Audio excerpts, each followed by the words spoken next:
Noong 10 taong gulang ako, aksidenteng namatay ang tatay ko. Pero tinanong ako ng abogado kung sa tunay kong ina ako sasama o kukunin ang 200 milyong iniwan ng tatay ko. Sa nakaraang buhay ko, umiiyak akong sumigaw na gusto ko si mama. Ang resulta, kinuha niya ang death benefit ni papa. At agad-agad nagpakasal sa kapitbahay naming si Mang Wang. Ay, hindi pala, kay Tio Joe pala. Naging pabigat ako sa paningin nila. Sa huli, namatay ako sa pagod sa isang construction site. 28 anyos lang ako nang mamatay. Pag naaalala ko ang kaawa-awa at katawa-tawa kong buhay, napakatanga ko pala talaga. At ngayon, muling lumitaw ang sangandaan ng tadhana. Itong babaeng nasa harap ko, umiiyak ng kaawa-awa. Mahal kong Ning, bakit ka naman umalis?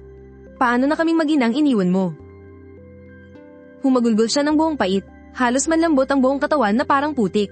Kung hindi pa siya inaalalayan ng mga tao sa tabi niya, anumang oras ay babagsak na lang siya sa sahig. Sa nakaraang buhay ko, naloko ako ng ganitong itsura niya. Akala ko totoong-totoo ang pighati niya. Akala ko hindi niya kayang mabuhay nang wala ako. Kaya naman, sumugod ako at niyakap ang mga binti niya. Umiiyak at sumisigaw na gusto ko siyang makasama. Pero anong nangyari? Kinuha niya ang death benefit na pinagbuwisan ng buhay ni Papa. At wala pang 3 buwan, masayang-masaya siyang nagpakasal ulit. Nagpakasal sa sinasabi niyang laging nag-aalaga sa amin, si Joe Qiang. Hindi pa nga lumalamig ang abo ni Papa. Tumira na ang lalaking iyon sa bahay namin. Natulog sa bagong kama na dating tinutulugan ni Papa. At ako, naging isang sobrang sagabal sa paningin. Naging pabigat sa paningin nila na hindi dapat nandoon. May anak na lalaki si Joe Qiang. 2 taon nang tanda sa akin. Itinuring niya akong tinik sa kanyang lalamunan. Para makuha ang loob ng stepson niyang iyon, si Lilan. Ay palagi akong sinasaktan o minumura. Walang awa, ang perang iniwan ni Papa. Ang naging puhunan nila sa kanilang pagkain, pag-inom, at pagsasaya. Naging puhunan ng stepbrother ko. At ako, kailangan ko pang mamulot ng basura para lang makapag-ipon ng pangmatrikula. Hindi pa man ako tapos ng high school, pinalayas na ako para magtrabaho. Ang ganda pa ng dahilan, kailangan daw maging independent agad ang mga lalaki. Nagbuhat ako ng mga blok sa construction site sa loob ng 10 taon. Sa huli, dahil sa sobrang pagod, bumagsak na lang ako. Bumagsak ako sa ibabaw ng banta ng mga nagbabagang bakal. At hindi na muling nagising. Ngayon, nagbalik na ako. Niyakap ako ni Lilan at sinabing, Xiaoyi, huwag kang matakot. Mula ngayon, aalagaan ka na ni Mama ng mabuti. Habang yakap niya ako, napuno ng luha at sipon niya ang mukha ko. Pero sa likod ng mga mata niya, mayroong nakatago. Nakatago ang isang kasabikan at kasakiman na mahirap mapansin. Nang makita ko ito, hindi ako nagalit tulad ng sa nakaraang buhay ko. Tahimik at malamig ko lang siyang pinanood sa kanyang pag-arte. Sa sandaling iyon, lumapit ang matalik na kaibigan ng tatay ko noong nabubuhay pa siya. Siya rin ang kanyang abogado, si Uncle Joe. Bumantong hininga si Attorney Joe. At tinapak ang balikat ko. Pagkatapos, may kinuha siyang isang dokumento mula sa kanyang briefcase. Sabi ni Attorney Joe, Lilan. Xiaoyi, ito ang huling habilin na ginawa ni Ning noong nabubuhay pa siya. Napakabigat ng boses ni Attorney Joe. Isinaalang-alang ni Ning ang lahat ng posibleng sitwasyon. Mayroon siyang asset na nagkakahalaga ng 200 milyon. At ito ay nanotaryo na. Ngayon, may 2 pagpipilian. Una, sasama sa iyo si Xiaoyi. Ang perang ito ay magsisilbing danyos perwisyo at sustento. Ikaw ang pansamantalang hahawak nito. Hanggang sa umabot si Xiaoyi sa hustong gulang.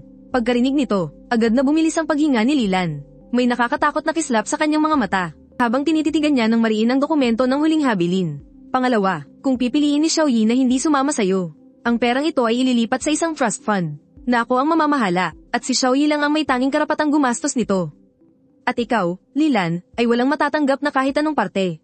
Para bang nanigas ang hangin sa isang iglap, ang tingin ng lahat ay napunta sa amin. Nakatuon sa akin, isang 10 taong gulang na bata. Halatang nanigas ang katawan ni Lilan. Hindi siya makapaniwalang tinitigan si Attorney Joe. Para bang sinasabi nito, paano mo nagawang imungkahi ang ganitong pagpipilian? Agad-agad, napalitan niyo ng ekspresyong puno ng matinding pighati. Mahigpit na mahigpit niya akong niyakap. Humahagulgol na sabi ni Lilan. Attorney Joe, paano ninyo nasabi ang ganyang bagay? Paano ko naman itatakwil ang sarili kong anak? Si ang buhay ko. Habang siya'y humahagulgol, kinukurot niya ang braso ko. At galit na bumulong sa aking tainga. Inghi, subukan mo lang magsalita ng hindi totoo. Papatayin kita, anak kita. Ang pera mo ay pera ko rin. Sa nakaraan kong buhay, nanginginig ako sa takot dahil sa mga salitang iyon. Naantig din ako sa sinabi niyang, hindi kayang mabuhay ni Mama nang wala ka. Pero ngayon, wala na akong nararamdaman kundi pagkasuklem. Nararamdaman ko ang panginginig ng kamay niyang kumukurot sa akin. Hindi dahil sa lungkot, kundi dahil sa pananabik at kaba. 200 milyon. Sa buong buhay niya, hindi pa siya nakakita ng ganoon karaming pera. Nagsimula na siyang mangarap tungkol sa buhay niya kapag nakuha na ang pera. Pinapangarap ang masayang pagsasama nila ni Joe Qiang. Dahan-dahan akong kumawala, mula sa nakakasakal niyang yakap. Nang makawala ako, itinaas ko ang aking ulo. Sinalubong ko ang gulat na tingin ni Attorney Joe. Bawat salita ay aking diniinan. Nagsalita ako ng buong linaw. Attorney Joe, pinipili ko po ang pangalawang opsyon. Pinipili ko ang 200 milyon. Sa isang iglap, nabalot ng nakakabinging katahimikan ng buong lamayan. Walang maririnig na kahit ano. Kahit ang pagbagsak ng karayom sa sahig ay maririnig. Para bang natigilan ng lahat, na tila pinindot ang pause button. Gulat na gulat siyang nakatingin sa akin. Ang pagdadalamhati sa mukha ni Lilan ay biglang nanigas. Pagkatapos ay unti-unti itong nagkabitak-bitak. At sa huli, napalitan ng pagkataranta at kawalan ng paniniwala. Sumigaw si Lilan ng matinis. Ningyi, anong sabi mo? Ang boses niya ay napakatinis, na parang babasag sa eardrum. Mahinahon kong inulit ang sinabi ko. Hindi malakas ang boses ko, pero parang pako na tumutusok sa pandinig. Sabi ko, ayoko sayo. Pera ang gusto ko. Umungol si Lilan. Nababaliw ka na ba? Ikaw na walang utang na loob na anak. Ako ang sarili mong ina. Tuluyan nang nawala sa sarili si Lilan. Parang isang palengkera siyang sumugod sa akin. Itinaas ang kamay para sampilan ako sa mukha. Ngunit isang malaking kamay ang pumihil sa kanyang pulso. Ang taong pumihil sa kanya ay si Attorney Joe. Seryoso ang mukha ni Attorney Joe nang magsalita. Lilan, pakiusap, huminahon ka. Nasa harap tayo ng burol ni Kuya Ning. Isa pa, ito ang sariling desisyon ni Yi. Ano bang alam ng isang bata? Siguradong ikaw ang nagunjok sa kanya. Nandidiring iminaksi ni Attorney Joe ang kamay nito. At sinabing, uulitin ko. Ito ang huling habilin ni Kuya Ning. May bisa ito sa batas. Dahil nakapili na si Yi. Sisimulan ko na agad ang mga kaukulang proseso. Simula ngayon, hindi ka na niya legal na tagapag-alaga. Tuluyan ang natigilan si Lilan. Tumingin siya sa akin. Ang mga mata niya ay puno ng puot at pagkasuklem. Para siyang nakatingin sa isang mortal na kaaway. Marahil hindi niya lubos maisip kung paano ang dati niyang duwag at masoner ang anak. Paano siyang biglang naging ganito ka-estranghero at kasing lamig ng yelo. Namad na akong pansinin pa siya. Lumapit ako kay Attorney Joe. Hinaila ko ang dulo ng kanyang damit. At nagtanong, Tito Joe, matagal na po bang alam ni tatay? Biglang nanigas ang katawan ni Attorney Joe. Umupo siya ng patuwad para magpantay kami. Tinitigan niya ako ng seryoso sa mga mata. Matagal bago siya tumango ng may bigat sa puso. Sabi niya, matalinong tao ang tatay mo. Sobra ka lang niyang mahal. Isang pangungusap lang, at agad na namula ang mga mata ko. Oo nga, isang napakatalinong tao ng tatay ko. Paano hindi niya mapapansin ang pagiging malandi ni Lilan? Tiniis lang niya ang lahat para mabigyan ako ng buong pamilya. Palagi lang siyang nagtitiis sa katahimikan. Hanggang sa nalaman niyang may malubhas siyang sakit. Nabilang na ang mga araw niya. Doon lang niya inihanda ang daan na ito para sa aking kinabukasan. Sa nakaraang buhay ko, sobrang tanga ko talaga. Ako mismo ang Samire sa huling pagmamahal na iniwan ng aking ama.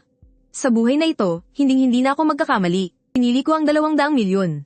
Sa huli, kinaladkad pa rin si Lilan ng aming mga kamag-anak paalis. Ang tingin niyang puno ng puot bago siya umalis. Itinatak ko sa aking puso. Naalala ko yun habang buhay, pero wala akong pakialam. Mula sa segundong ginawa ko ang aking pagpili, naputol na ang ugnayan namin bilang mag-ina. Ang natira na lamang ay puot. Si Attorney Joe ang naging bago kong legal guardian. Siya ay isang taong matuwid at mapagkakatiwalaan. Pagkatapos ng libing ni tatay, dinala ko ni Attorney Joe sa bahay niya para doon manirahan. Ipinakita niya sa akin ang isang mahabang listahan ng mga investment. Lahat iyon ay mga proyektong pinag-aralan nila ng tatay ko noong nabubuhay pa siya. Pero dumiretso ako sa huling pahina. Tito Joe, ibenta niyo na po lahat ng mga nauna rito. Lubos na nagulat si Attorney Joe. Sabi niya, Xiaoyi, lahat ng ito ay mga blue chip stock. Maingat yung pinili ng tatay mo. Sobrang stable ng mga yan. Umiling ako at sinabi ko, masyadong mabagal. Itinuro ko ang aking daliri. Itinuro ko sa listahan. Sa ilang pangalan na hindi kapansin-pansin.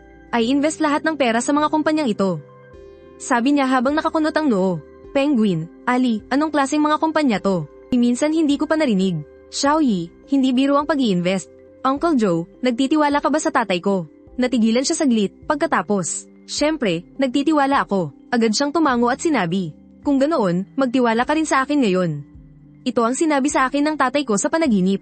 Penguin Technology, iyon lang ang palusot na kaya kong ibigay. Pero tumitig sa mga mata ko si Attorney Joe. Ang mga matang iyon ay napakatahimik para sa isang 10 taong gulang na bata. At parang may nagunjok sa kanya, tumango siya. Ang hindi niya alam, ay ang mga pangalang itinuro ko, ay yayanig sa buong mundo sa susunod na 10 taon. At magiging pinakamalalaking higanti sa mundo ng negosyo. At ako ang magiging pinakamisteryosong shareholder sa likod nila.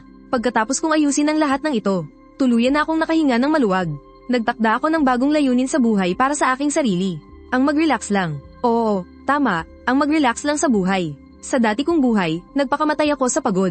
Sa buhay na ito, gusto kong mamuhay ng komportable. Pinahanap ko si Attorney Joe ng pinakamagandang pribadong eskwelahan. Hindi para magsunog ng kilay, kundi dahil maganda ang environment doon. At masarap ang pagkain sa kantin. Nagsimula akong mag-workout, hindi dahil sa kung ano-ano pa. Para lang magkaroon ng 8-pack abs at V-lines balang araw. Para magandang tingnan kapag nagdadamit. Nagsimula akong pag-aralan ng 8 pangunahing Chinese cuisine. At natutong gumawa ng sarili kong alak. Ang paggawa ng alak na Osmanthus ay hindi para maging isang kusinero.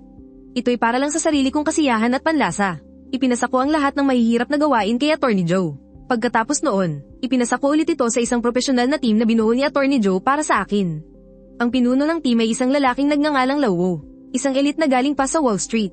Kinuha ko siya mula sa kanyang dating kumpanya sa pamamagitan ng pag-aalok ng tripleng sahod. Para sa team na binuo niya, isa lang ang hiling ko. Huwag akong istorbohin. Kung may problema, sila na ang baalang magayos. Kung hindi nila kaya, hayaan na lang nilang malugi ang kumpanya. Ang tingin sa akin ni Lauwo noon, ay parang nakatingin siya sa isang handal at waldas na anak ng asendero.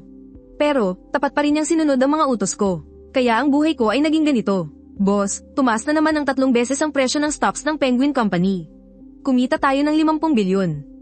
Okay. Huwag ninyo akong gambalain sa pag-aaral ko ng Buddha Jumps Over the Wall. Boss, malapit nang mag-public ang Ali Company. Tinatay ang aabot sa higit 100 bilyon ng halaga ng ating mga original shares. Sige. Tulungan mo akong tingnan kung kamusta na itong bagong batch ng yellow wine na ginawa ko. Boss, yung lupang binili ninyo noon ng basta-basta. Pinaplano ng gobyerno na gawing Central Business District ng bagong city. Tumalon ang halaga nito ng 100 beses. Unti-unti nang nasanay si Lauwo sa aking pagiging petex. Nagsimula pa nga siyang salain para sa akin. Yung mga hindi gaanong importante. Yung mga maliliit na negosyo na nagkakahalaga lang ng ilang bilyon. At ako naman ay palayo sa landas ng pagiging petex. Ang yaman ko ay patuloy na lumago na parang isang gumugulong na snowball. Pero manhid na ako sa mga numero. Interesado na lang ako sa kung paano gagawing mas komportable ang buhay ko. Naging isang misteryosong alamat ako sa mundo ng mga pinakamayaman. Walang nakakaalam kung sino ako. Ang alam lang nila ay may isang misteryosong Ginoong Ning, na ang yaman ay kayang tumbasan ng isang bansa. Pero sobrang mailap at hindi kailanman nagpapakita.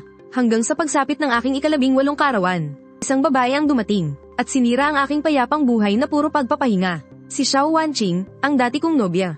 Ang kasunduan sa kasal namin ni Xiao Wanqing. Isang kasunduan sa kasal na inayos pa ng henerasyon ng mga lolo namin. Pagkamatay ng tatay ko, bumagsak ang aming pamilya, kaya wala nang muling bumanggit pa sa kasunduang iyon. Pero walang sino man nang nagakala, na ang pamanang iniwan ng tatay ko. Pagkalipas ng 10 taon, ang Penguin Technology ay lalago at magiging isang dambuhalang imperyo ng negosyo. Kahit na sinadya kong manatiling low-key, ang muling pagangat ng pamilyang Ning, ay nakuha pa rin ang atensyon ng pamilyang Xiao. Kaya noong 18 kaarawan ko, isinama ng lolo ng pamilyang Xiao ang kanyang paboritong apong babae. At personal silang dumalaw. Ang dahilan daw ay para tuparin ang kasunduan sa kasal noon. Ang unang beses na nakita ko si Xiao Wanqing ay sa sala ng bahay ni Attorney Joe. Nakasuot siya ng isang disenteng puting ternong bestida. Ang mahaba niyang buhok ay maayos na nakapusod sa likuran. Mayroon siyang pino at magaang makeup sa mukha. Maganda. Oo, maganda siya. Pero para siyang isang iceberg. Ang buong katawan niya ay nagpapakita ng lamig na tila ba nagsasabing huwag kang lumapit. Siya yung tipikal na babaeng makapangyarihan. Pinalaki bilang tagapagmana ng pamilya. Rasyonal, malakas, at kalmado. Ayon sa sabi-sabi, sa edad na 20, nakakuha na raw siya ng double doctorate degree. Sa edad na 22, siya na ang humawak sa negosyo ng pamilya. Malupit daw ang kanyang mga pamamaraan. Maging ang mga veteranong negosyante ay takot sa kanya.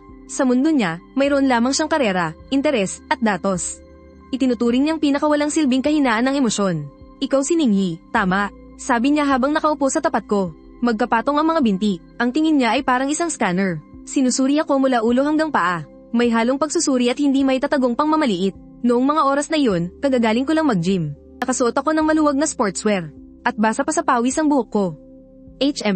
Tamad kong sagot. Habang nakasandal sa sofa, dumampot ako ng mansanas at kinagatan ito. Malinaw na ikinainis niya ang asal ko. Kumunat ang noo niya. Narinig ko, pagkatapos mo raw ng high school, hindi ka na nag-aral pa. Oo, nakakapagod mag-aral. Kung ganoon, anong pinagkakaabalahan mo ngayon? Nag-gym, nagluluto, gumagawa ng alak. Pinag-aaralan ko kung paano humiga ng mas komportable. Sinasabi ko lang ang totoo. Isang mapanuyang ngiti ang sumilay sa mga labi ni Xiao Wanqing. Kung ganoon, isa ka lang palang batugang anak mayaman na walang ginagawa. Pwede mong sabihin ganoon nga. Nagkibit balikat lang ako na parang walang pakialam. Napatawa siya ng mapangasar. Lalong naging mapanghamak ang tingin niya. Ningyi, magtapatan na tayo. Ang kasunduang ito sa kasal ay isang biro lang ng mga lolo natin. Hindi dapat seryosohin. Ang asawa ko, ni Xiao Wanqing, ay dapat isang taong malakas na kayang tumayo sa tabi ko. Hindi isang palamunin na puro paarap lang sa buhay ang alam. Oh, tapos, tinitigan ko siya na parang aliw na aliw. Kaya gusto kong ikaw na mismo ang kusang magsabi sa lolo ko. Nakanselahin na ang kasunduan sa kasal. Sabi niya sa tonong nag-uutos. Bilang kabayaran, pwede kitang bigyan ng pera. O kaya sa kumpanya namin. Bibigyan kita ng isang petex na posisyon. Muntik ko nang maibuga ang mansana sa bibig ko. Bibigyan ako ng pera. Aayusan ako ng trabaho. Alam niya kaya, na ang ipinagmamalaki niyang Xiao Group, sa paningin ko, ay wala pa sa kalingkingan ng yaman ko. Habang tinititigan ko ang kanyang mapagmataas na itsura, bigla akong naaliw. Sa nakaraang buhay, wala man lang akong karapatang makita siya kahit isang beses. Pero sa buhay na ito, nakaupo siya sa harapan ko. At inaalok ako ng kabayaran sa tonong parang nagbibigay ng limos. Pinunasan ko ang bibig ko. Sabi ko nang nakangiti, sige ba, natigilan si Xiao Wanqing. Tila hindi niya inaasahan na ganoon kabilis akong papayag. Anong gusto mong kabayaran? Bumalik ang malamig niyang ekspresyon. Hindi ko kailangan ng pera o ng posisyon. Tumayo ako, lumapit sa kanya, at yumuko para ibulong sa tenga niya. Automatiko siyang napatras, pero nanigas ang kanyang katawan. Naamoy ko ang malamig na bango ng pabango niya. Hininaan ko ang aking boses, at nagsalita sa paraan na kamilang dalawa ang makakarinig. Gusto kong ikaw mismo ang magsabi sa lolo mo, na ikaw ang hindi karapat-dapat para sa akin. Ningyi, biglang nanlaki ang mga mata ni Xiao Wanqing. Marahil sa buong buhay niya, ngayon lang siya nakarinig ng ganito kayabang na salita. Malakas niya akong itinulak, at tumayo, na mula sa galit ang maganda niyang mukha. Ningyi, huwag kang sumosobra. Ang kapal ng mukha mo. Walang hiya ka. Ang respeto ay pinaghihirapan. Hindi yan ibinibigay. Muli akong umupo sa sofa, at nagdekwatro. Binibining Xiao. Ikaw ang unang nang maliit sa akin. Hindi ba? Tiningnan niya ako mula sa itaas ng may paghamak. Ang mga taong tulad mo, bukod sa pagiging maswerte na ipinanganak sa magandang pamilya, ano pa bang alam mong gawin? Walang ginagawa buong araw, nagpapakasasa at naghihintay na lang ng kamatayan. Anong pinagkaiba mo sa isang parasito? Ang pinagkaiba natin, ay masaya ako sa ginagawa ko. Nagkibit-balikat lang ako, buhay ko to, ako ang masusunod. Hindi tulad ng ibang tao dyan, na nabubuhay na parang isang dekalidad na makina. Kahit ang saya at lungkot ay kailangang pag-isipan kung may pakinabang ba o wala. Malinaw na tinamaan siya sa sinabi ko. Bahagyang namutla ang kanyang mukha. Kinuyam niya ang kanyang kamao. Magkaiba tayo ng landas kaya hindi tayo para sa isa't isa. Ako na ang baalang magpakansela ng kasunduan sa kasal. Simula ngayon, wala na tayong pakialam sa isa't isa. Pagkasabi niyon, tumalikod siya at naglakad palayo nang hindi man lang lumingon. Ang kanyang matikas na likod habang papalayo, ay parang isang sisdeng natalo sa laban pero ayaw yumuko. Lumabas si Attorney Joe mula sa kanyang opisina. Puno ng pag-aalala ang mukha. Xiao Yi, hindi ba masyado kang naging padalos-dalos? Malakas ang impluwensya ng pamilya Xiao sa kabisera. Huwag po kayong mag-alala, Uncle Joe. Siya naman mismo ang gustong umatras sa kasal. Hindi naman ako ang nagtaboy sa kanya. At isa pa, isang taong hindi man lang kayang magdesisyon para sa sarili niyang kasal. Gaano kalayo ang mararating niya? Tinitigin ko ang direksyon kung saan nawala si Xiao Wanqing. Walang bahid ng anumang emosyon ng aking mga mata. Sa nakaraang buhay, siya ang buwan na nagniningning sa kalangitan. Niwala akong karapatang tumingala sa kanya. Ngayong buhay na ito, sa paningin ko, isa lang siyang kaawa-awang babae na nakakulong sa kagustuhan ng kanyang pamilya. Inaabangan ko kung anong itsura niya kapag gumuho na ang mundo niya. Siguradong magiging napakasayang panoorin yun. Mabilis na hamupo ang gulo tungkol sa naudlot na kasal. Umyupad sa salita si Xiao Wanqing. Pagkalipas ng ilang araw, opisyal na inanunsyo ng pamilya Xiao na kinansela na ang kasunduan sa kasal. Natuwa naman ako sa katahimikan. Ipinagpatuloy ko ang aking simpleng pamumuhay. Ang tawag ni Old Wu ay araw-araw pa ring dumarating sa eksaktong oras. Naguulat kung gaano karaming maliliit na target na naman ang kinita ko. Ang personal kong yaman ay umabot na sa isang nakakatakot na numero na kahit ako ay tinatamad ng bilangin. Pero araw-araw, nakasuot pa rin ako ng sportswear na nagkakahalaga lang ng ilang daang piso. Nagmamaneho ng isang ordinaryong sasakyan. At pabalik-balik lang sa pagitan ng gym at palengke. Hanggang isang araw, nasa isang dessert shop ako na malapit ng magsara. Nakatagpo ako ng isang anghel. Isa itong tindahan sa kaloob-looban ng isang eskinita sa lumang distrito. Maliit lang ang tindahan. Sinauna ang disenyo nito. Ang tinda nila ay mga Chinese dessert na malapit ng makalimutan. Naakit ako sa sulat kamay na karatolang kahoy sa may pinto. Ang dessert na ito ay ang paboritong gawin para sa akin ng tatay ko noong bata pa ako. Itinulak ko ang pinto at pumasok. Isang malutong na tunog ang nanggaling sa wind chime. Isang babaeng nakasuot ng mapusyaw na berdeng cheongsam. Ang lumabas mula sa likod ng kusina. Hanggang baywang ang haba ng buhok niya. Walang kolorete sa mukha. May bahid ng pagkagulat sa kanyang mukha. Noong sandaling makita ko siya, lumaktaw ng isang tibok ang puso ko. Isa iyong napakahiwagang pakiramdam. Hindi tulad ni Xiao Wanqing, ang ganda niya ay hindi nakakaintimida. Sa halip, para siyang isang malinaw na batis. Malinis at puro. Isang tingin pa lang sa kanya, mapapanatag na ang iyong loob. Miss, mayroon pa po bang steamed chestnut cake na may Asmendas sugar? Tanong ko, pati boses ko, parang nanuyo. Natigilan sandali ang dalaga. Pagkatapos ay isang malumanay ng ngiti ang sumilay sa kanyang mga labi. Tulad ng hanging tagsibol na humahaplos sa ibabaw ng lawa, na lumilikha ng maliliit na alon. Meron po, maupo po kayo. Kukunin ko na po para sa inyo. Maganda rin ang kanyang boses. Malambing at mahinahon. Umanap ako ng pwesto sa tabi ng bintana at umupo. Hindi nagtagal. Lumapit siya dala ang isang platito ng napakagandang cake. Inilapag niya ito sa harapan ko. Ang chestnut flour cake ay hinulman na parang maliliit na bulaklak ng plum. Sa ibabaw nito ay may mga palamuting kumikinang na asukal na almonds. Na may nakakatakam na matamis na bango. Kumuha ako ng isang piraso at isinubo. Ito nga yung lasa. Kaparehong-kapareho ng ginagawa ni Papa. Isang pamilyar na init ang biglang kumalat sa puso ko. Hindi ko namalayan, medyo namasa pala ang mga mata ko. Kumusta, masarap ba? Umupo ang babae sa tapat ko. Nakahalumbaba siya, puno ng pananabik siyang nakatingin sa akin. Buong puso ko siyang pinuri, kapareho ng luto ni Papa. Talaga, nagningning ang mga mata niya. Ang recipe ng dessert na to ay minana pa sa lola ko. Sabi niya, bihira na raw ang marunong gumawa nito ngayon. Siguradong napakagaling na tao ng lola mo. Buong pagmamalaki niyang itinayo ang kanyang dibdib. Oo nga.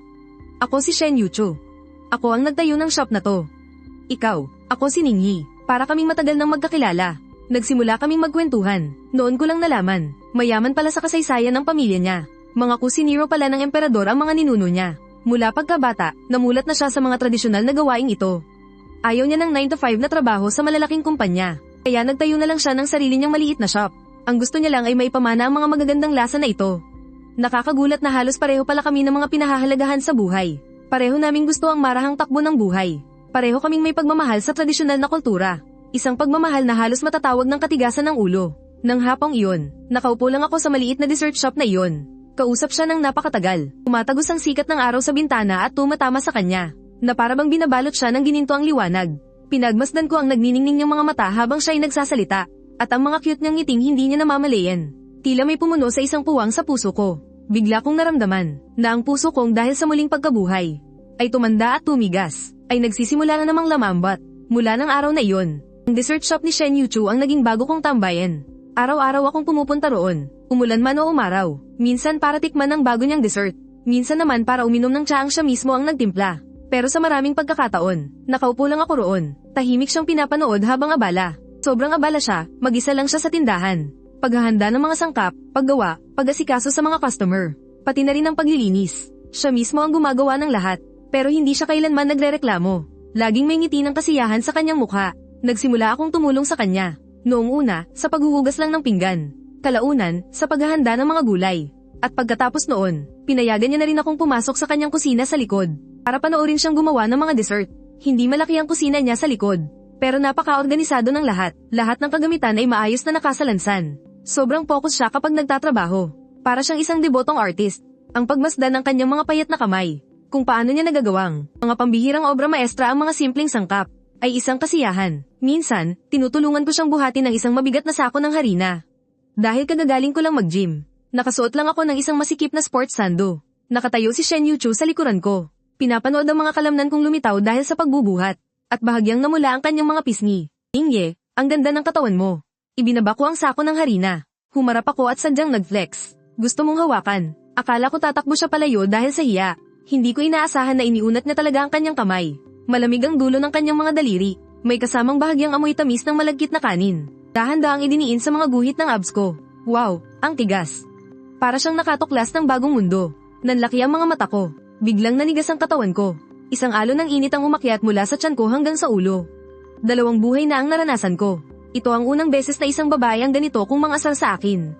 Habang tinitingnan ang kanyang itsurang inosente at puno ng pag-usisa, hindi ko alam kung matatawa ba ako o mainis. Hinawakan ko ang kanyang malikot na maliit na kamay. Napakalambot ng kamay niya, para bang walang buto. Ibinaba ko ang aking boses at lumapit sa kanyang tainga. Bigla na lang namula ang kanyang mukha, parang hinog na mansanas. Mabilis niyang binawi ang kanyang kamay. Tumalikod siya at tumakbo palabas ng kusina. Pinanood ko ang likod niyang natatarantang tumatakas. Hindi ko mapigil ang matawa. Napaka-cute talaga ng babaeng ito. Ang aming relasyon, sa mga pang-araw-araw na sandaling tulad nito, ay unti-unting umiinit. Hindi kami nauubusan ng mga paksang mapag-uusapan. Mula sa pagkain hanggang sa paggawa ng alak. Mula sa pang-opera hanggang sa gukan. Natuklasan kong para siyang isang kayamanan. Palagi siyang may dalang bagong sorpresa para sa akin. Marunong siyang tumugtog ng gushing. Marunong siyang magpinta gamit ang tinta. Pati nga paggawa ng sarili niyang kolorete ay kaya niya. Para siyang isang dalaga mula sa sinaunang panahon na naglakbay sa kasalukuyan. Ang buong katauhan niya ay naglalabas ng isang klasikong alindog.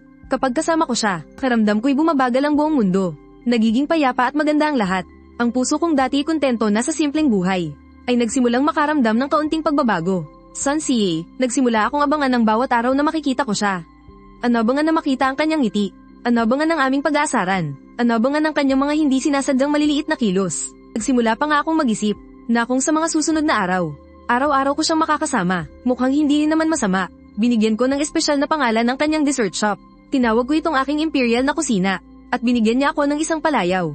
Ang tawag niya sa akin ay Hisenderong Petex. Sabi niya, wala raw akong ginagawa buong araw. Ang alam ko lang daw ay pumunta sa kanya para maningil ng renta. At ang kininang lahat ng pinakamasasarap na dessert na ginagawa niya. Alam kong konting-konti na lang ang kulang sa aming dalawa. At ang nagtulak para mangyari iyon, ay isang hindi inaasahang pangyayari. Isang araw, isang anak mayaman na may sports car ang pumasok sa shop. At nagustuhan niya agad si Shen Yuchu. Mayabang ang forma niya at makinis ang mukha. At bastos siyang magsalita. Pagpasok pa lang, gusto niya agad bilhin ang buong oras ng shop. Para samahan siya ni Shen Yuchu. Siyempre, hindi pumayag si Shen Yuchu. Nagalit ang anak mayaman sa pagkapahiya. At nagsimula siyang mag-iskandalo sa shop.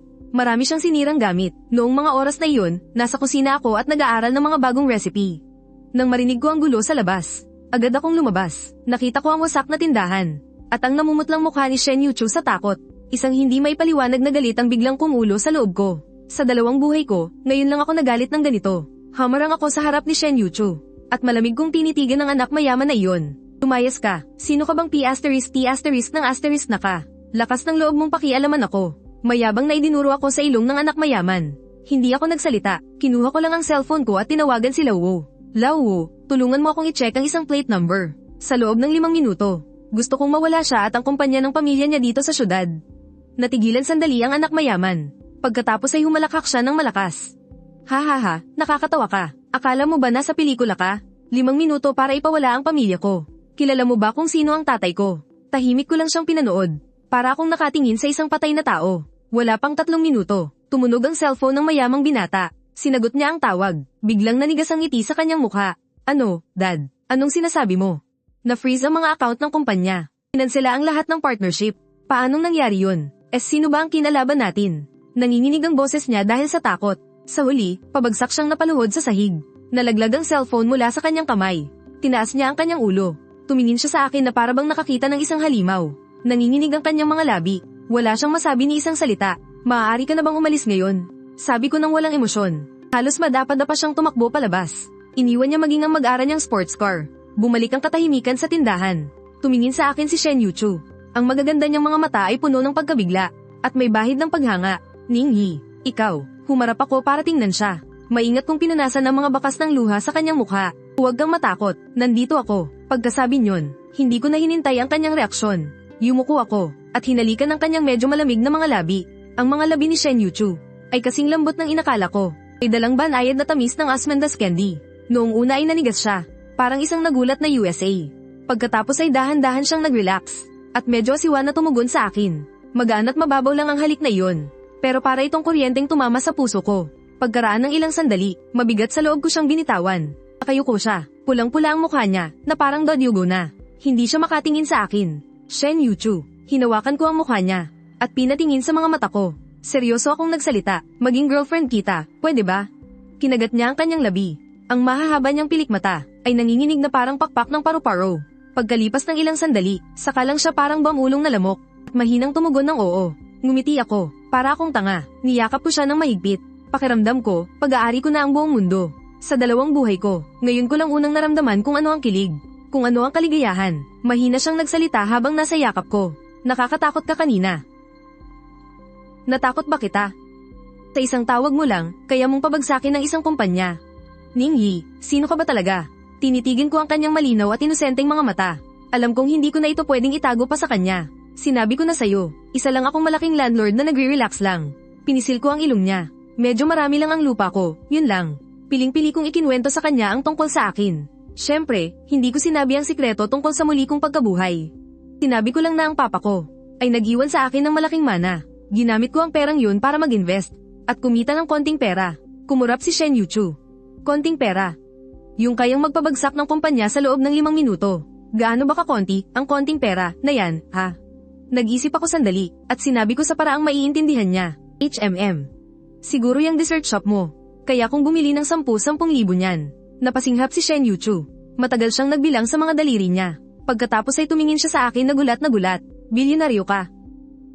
Tumango ako, natahimik siya, medyo kinabahan ako, natakot ako, na baka dahil sa sobrang laki ng agwat ng yaman natin, ay iwanan niya ako, pero hindi ko inaasahan, pagkatapos ng mahabang katahimikan, bigla siyang nagangat ng ulo, tumingin siya sa akin ng seryoso. Ningyi, makinig kang mabuti. Mula ngayon, ang pera mo ay pera ko na. Ang pera ko, sa akin pa rin.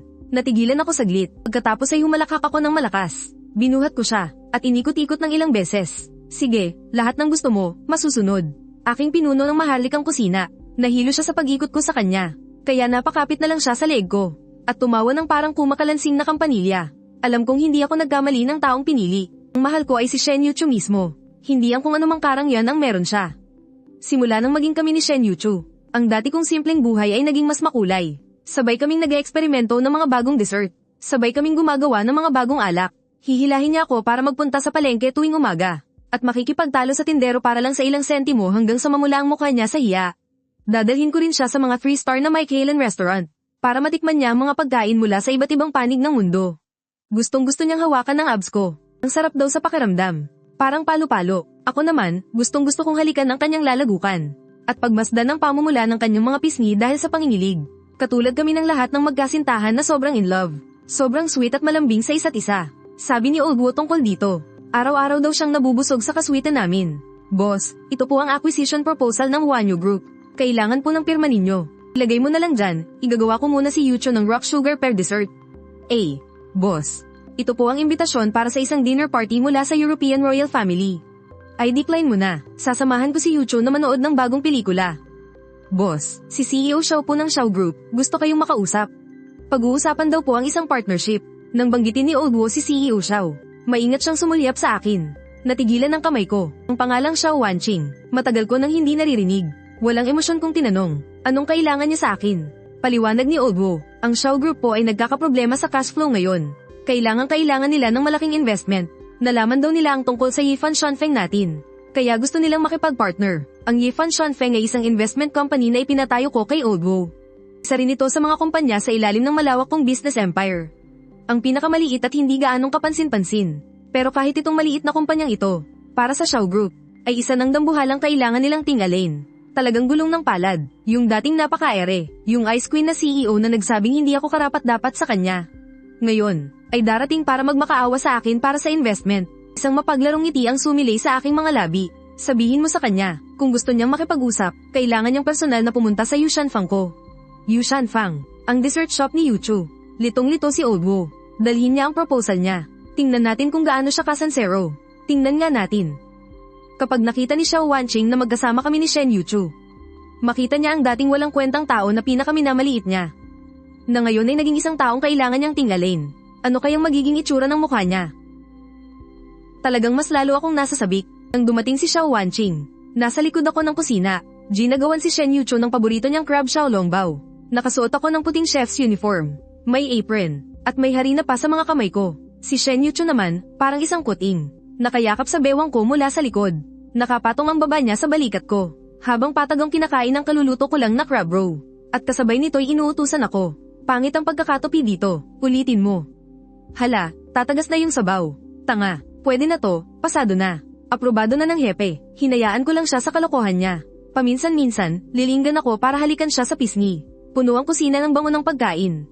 At ng matamis na pagmamahalan namin. Doon mismo pumasok si Xiao Wanqing. Nakasuot siya ng itim na business suit ngayon. Ang buhok niya ay pulidong-palido pa rin. Bakas sa mukha niya ang pagod at pagkabalisa, pero pilit pa rin niyang pinapanatili ang kanyang posture bilang isang Ice Queen na CEO. Nang makita niya ang eksenang nasa harap niya, para siyang naging bato. Siguro kahit sa panaginip ay hindi niya inasahan. Na ang maalamat, misteryoso, at makapangyarihang boss sa likod ng Yifan Function ay ang taong pinakaminamaliit niya noon. At ang mas hindi pa niya inasahan. Ang basurang, ito ay kasalukuyang nakasuot ng apron, sa kusina ng isang maliit na dessert shop, at personal na nagluluto para sa isang babae. At ang babaeng iyon, sa paraang tila naghahayag ng pag-aari, at magiliw siyang niyayakap, agad na namutla ang mukha ni Xiao Wanqing. Sa mga mata niyang laging kalmado at rasyonal. Punong-puno ito ng gulat at pagkalito. At may bahid ng pagkataranta na hindi niya namamalayan. President Xiao, nandito ka pala. Na para bang ngayon ko lang siya nakita. Nagpunas ako ng kamay, tinanggal ang aking apron, at matabang siyang binati. Sumilip din si Shen Yuchu mula sa likuran ko. At may pagtatakang tinitingnan si Xiao Wanqing. Pagkatapos ay pabulong siyang nagtanong sa akin. Ningyi, Sino siya? Mukha siyang masungit. Isang pulubi. Ngumiti ako, at kinurot ang ilong niya. Hindi napigilan ni Shen Yuchou na matawa. Agad na nagiba ang kulay ng mukha ni Xiao Wanqing, mula sa putla ay nagdilim. At pagkatapos ay namula, isang napakagandang panoorin. Inuyam niya ang kanyang mga kamao, at bumaon ng malalim ang kanyang mga kuko sa palad. May ilang salitang pilit na lumabas sa pagitan ng kanyang mga ngipin. Ningyi, huwag kang sumosobra, sumosobra. Itinaas ko ang aking kilay.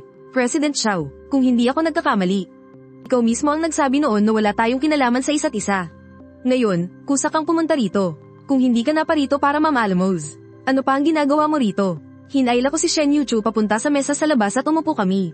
Inilagay ko ang isang basket ng may nitinit pang xiaolongbao sa harap niya. Tikman mo, bagong luto. Pagkatapos ay dahan-dahan akong tumingin kay Xiao Wanqing. At sinenyasan siyang umupo. President Xiao, maupo ka. Sabihin mo na kung ano ang sadya mo. Naging casual at parang walang pakialam ang kilos ko. Para bang pinapaalis ko lang ang isang taong hindi mahalaga. Ibang-iba ito sa inaasahan niyang business negotiation. Walang matinding tensyon, walang minitang pagtatalo, tanging pagdurog lamang, isang tahasan at ganap na pagdurog sa lahat ng aspeto. Huminga ng malalim si Xiao Wanqing. Pilit niyang pinakalma ang kanyang sarili. Hinailan niya ang upuan, at umupo sa tapat ko. Mula sa kanyang bag, kumuha siya ng isang makapal na dokumento. At itinulak ito sa harap ko. Ginoong Ning, ito po ang plano ng aming Xiao Group. Ang development plan para sa susunod na 5 taon. At ang aming financing proposal para dito. Sana ay, teka, tinaas ko ang aking kamay para patigilin siya. Mr. Xiao, mukhang may isang bagay kang hindi naiintindihan. Ano yon? Sa ngayon, ikaw ang nakikiusap sa akin. Hindi ako ang nakikiusap sa iyo. Samandal ako sa aking upuan. Dahan-daang nagsalita, wala akong interes sa plano mo. Isang tanong lang ang gusto kong itanong sa iyo. Itinuro ko si Shen Yuchou na katabi ko. At pagkatapos ay itinuro ko ang aking sarili. Sa tingin mo, bagay ba kami? Biglang nang inag ang buong katawan ni Xiao Wanqing.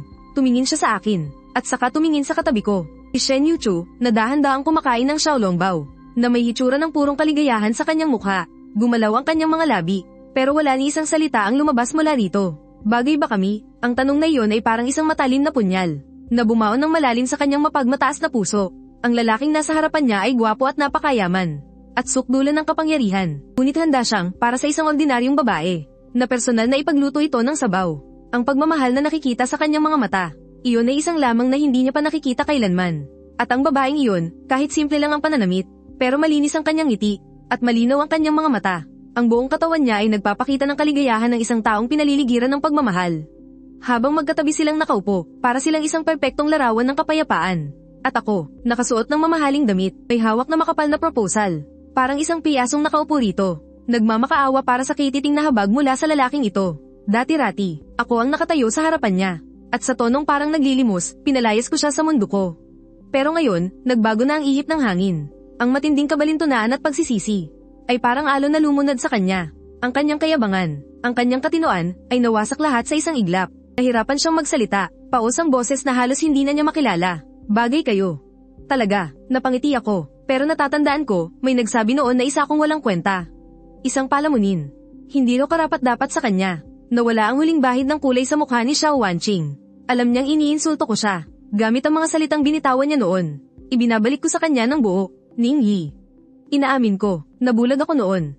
Ipinikit niya ang kanyang mga mata, na para bang inuubos ang lahat ng kanyang lakas. Humihingi ako ng tawad sa iyo.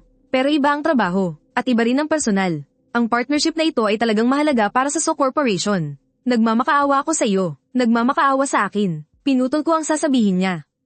President Xiao, at sa anong kapasidad ka para magmakaawa sa akin? Bilang dati kong fiancé o bilang talunan? Litong-lito namang nakikinig si Shen Yuchou sa isang tabi. Pero dahil matalino siya, hindi siya sumingit sa usapan.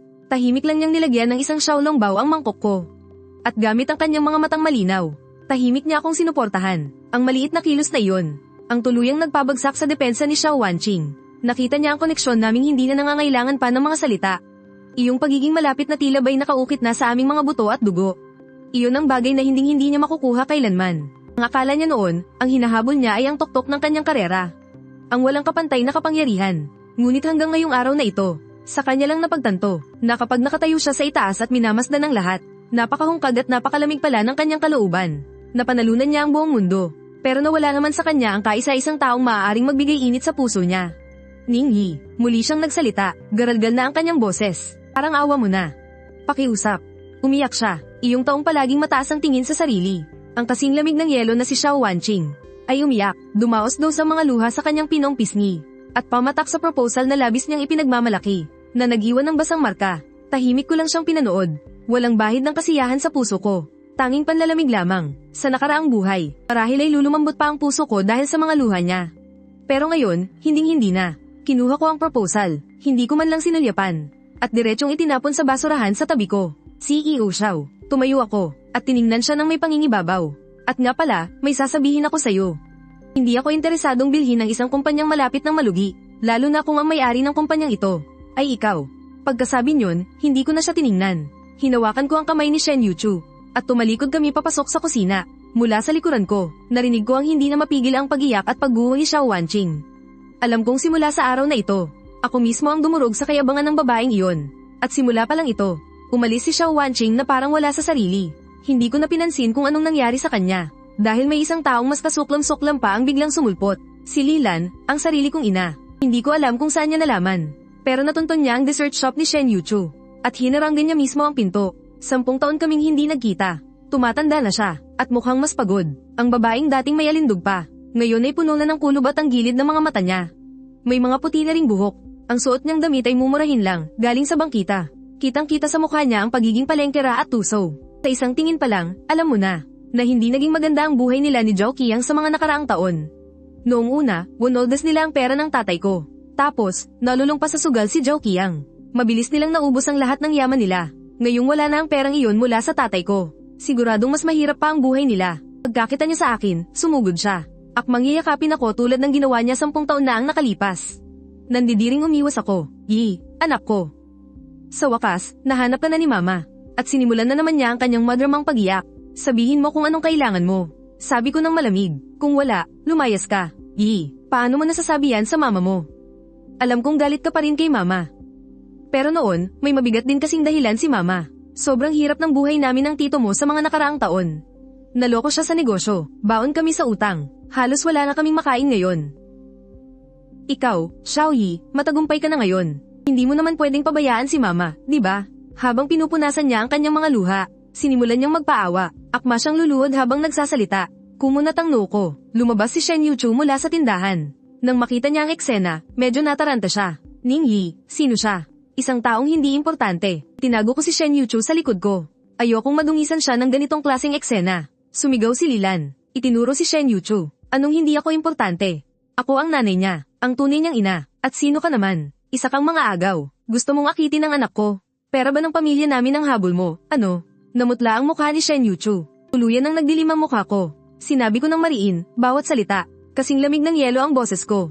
Uulitin ko, Leyes, hindi ako aalis. Ningyi, kailangan mo akong bigyan ng pera ngayon. 1 milyon, hindi, 10 milyon. Kung hindi, hindi ako aalis dito. Ay demanda pa kita. Ay demanda kita sa pag-abandona sa sarili mong ina. Nagsimulang mag-iskandalo at magwala si Lilan. Akala niya, ako pa rin yung dati na kaya niyang utuin at kontrolin. Akala niya mahalaga sa akin ang reputasyon ko. Naiintindihin ko ang sasabihin ng iba. Nagkamali siya. Habang tinitingnan ko ang pangit niyang pagmumukha, bigla akong natawa. Sige, sabi ko. Hindi ba tayo demanda mo ako? Bibigyan kita ng pagkakataong yan. Kinuha ko ang cellphone ko. At muling tinawagan si Lauwu. Lauwu, tulungan mo akong kontakin ng pinakamagagaling na grupo ng mga abogado sa Jingcheng. Tulungan mo rin akong kontakin ng ilan sa pinakamalalaking media. Magpapatawag ako ng press conference. Ang tema ay, ako at itong biological mother ko ay magkakaroon ng maayos na pagtutuos sa mga nakaraang taon. Natigilan si Lilan. Hindi niya inasahan na hindi lang ako hindi natinag sa banta niya. Bagkus ay lalo ko pang papalalakihin ang gulo. Subukan mo. May pagbabanta sa boses niya, pero halatang natatakot siya sa loob. Tingnan mo kung gagawin ko. Itinago ko ang cellphone ko. At ngumisi ng malamig. Lilan, nakalimutan mo na yata kung ano ang pinili ko 10 taon na ang nakalipas. 10 taon na ang nakalipas, kaya kitang talikuran para sa pera. Pagkatapos ng 10 taon, kaya ko pa rin sirain ang reputasyon mo para lang sa kapayapaan ng buhay ko. Hindi ba mahilig kang umarte? Bibigyan kita ng mas malaking entablado, para makarte ka hanggang sa magsawa ka. Ang tingin ko sa kanya ay parang sa isang patay na bagay. Kinilabutan si Lilan sa titig ko. Sa wakas, napagtanto niya, na ang anak na nasa harapan niya, ay hindi na niya kayang kontrolin. Isa siyang demonyo, isang demonyong mas malupit at mas walang awa kaysa sa kanya. Dinuro-duro niya ako ng matagal, pero wala siyang masabi. Sa huli, hindi na niya kinaya ang matinding pressure. At tumakbo siyang paalis na parang basang sisiw. Sa wakas, natahimik na rin ang mundo. Ningyi, nag-aalalang hinawakan ni Shen Yuchu ang kamay ko. Talaga bang nanay mo siya? Dati, hinawakan kong pabalik ang kamay niya, model. Idinampi sa labi at hinalikan. Ngayon, hindi na. Mula ngayon, ikaw na lang ang pamilya ko. Tumingin sa akin si Shen Yuchu. Namumuo ang mga luhang puno ng awa sa kanyang mga mata. Hindi na siya nagtanong pa. Sa halip, binigyan niya ako ng isang mainit na yakap. Huwag kang matakot, nandito na ako para sa'yo. Niyakap ko siya. Naramdaman kong ang mga dilim sa puso ko na dala ng aking nakaraan ay unti-unting tinataboy ng kanyang liwanag. Oo nga, nariyan pa siya para sa akin. Sapat na yun. Akala ko noong natakot ko na si Lilan. Titigil na siya, pero minaliit ko pala ang kawalan niya ng hiya. Makalipas ang ilang araw, biglang pumalat sa buong internet. Datang napakaraming paninira tungkol sa akin. Misteryosong milyonaryo na si Ningyi, isa palang modernong taksil. Para mapakasalan ng babaeng tagamayamang pamilya, tinalikuran ng naghirap na ina. Nakakagulat na sikreto, pagyaman ng bilyonaryo, dahil pala sa pagsipsip sa dugo ng sariling ina. Isang inang umiiyak na nagsumbong. Inagaw ng isang haliparot ang anak ko. Napakaraming mga artikulo na puno ng drama at pag-iyak, na ginawa akong isang taong walang utang na loob at mukhang pera. Isang taksil na nabulag sa ganda. Samantala, si Lilan naman ay pinalabas na isang ina na nagtiis ng hirap. At isang kaawa-awang ina na tinalikuran ng sariling anak. At si Shen Yuchu, syempre, ang naging yung mga agaw na sumire sa relasyon naming mag-ina. Mayroon pang ang ilang mga litrato. Napatagang kinunan habang kumakain kami ni Shen Yuchu sa isang maliit na karinderya. Biglang sumabog ang isyu at nagkagulo ang publiko. Hindi mabilang na mga netizens na walang alam sa katotohanan. Datang naudyukan ng mga artikulong ito. Nagsimula silang batikyusin ako nang walang tigil sa internet.